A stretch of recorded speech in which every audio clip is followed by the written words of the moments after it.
മലയാളികൾക്ക് ഒരു പിടി നല്ല സിനിമകൾ സമ്മാനിച്ച സംവിധായകനാണ് കമൽ. അസിസ്റ്റന്റ് ഡയറക്ടറായി കരിയർ ആരംഭിച്ച കമൽ 1986 പുറത്തിറങ്ങിയ മിഴിനീർ പൂക്കൾ എന്ന ചിത്രത്തിലൂടെയാണ് സ്വതന്ത്ര സംവിധായകനാകുന്നത്. 38 വർഷത്തെ കരിയറിൽ 50ഓളം ചിത്രങ്ങൾ കമൽ സംവിധാനം ചെയ്തു.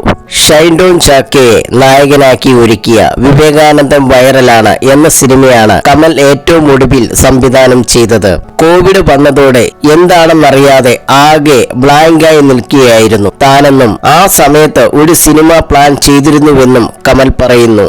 ആ സിനിമയിൽ മലയാളത്തിലെ ഒരു പ്രമുഖ നടൻ നായകനാകേണ്ടതായിരുന്നുവെന്നും കുറെ നാൾ അദ്ദേഹത്തിന്റെ ഡേറ്റിനായി കാത്തിരുന്നുവെന്നും കമൽ പറയുന്നു. എന്നാൽ അതിനിടയിൽ വിവേകാനന്ദൻ വൈറലാണ് എന്ന സിനിമ സംഭവിച്ചുവെന്നും കമൽ കൂട്ടിച്ചേർത്തു. കോവിഡ് വന്നതോടെ സിനിമ തിയേറ്ററുകൾ അടച്ചുപൂട്ടി. പിന്നീട് OTT പ്ലാറ്റ്ഫോമുകൾ വന്നു. സിനിമയുടെ സാങ്കേതിക തലങ്ങൾ തന്നെ മാറി. സിനിമ പുതിയ തലത്തിലെത്തി. 2022 ഡിസംബറിലാണ് ഞാൻ ചലച്ചിത്ര അക്കാദമി ചെയർമാൻ സ്ഥാനത്തു നിന്നും മാറുന്നത്. അതിനുശേഷം എന്തു ചെയ്യണമെന്നറിയാതെ ആകെ ബ്ലാങ്ക് ആയിപ്പോയി.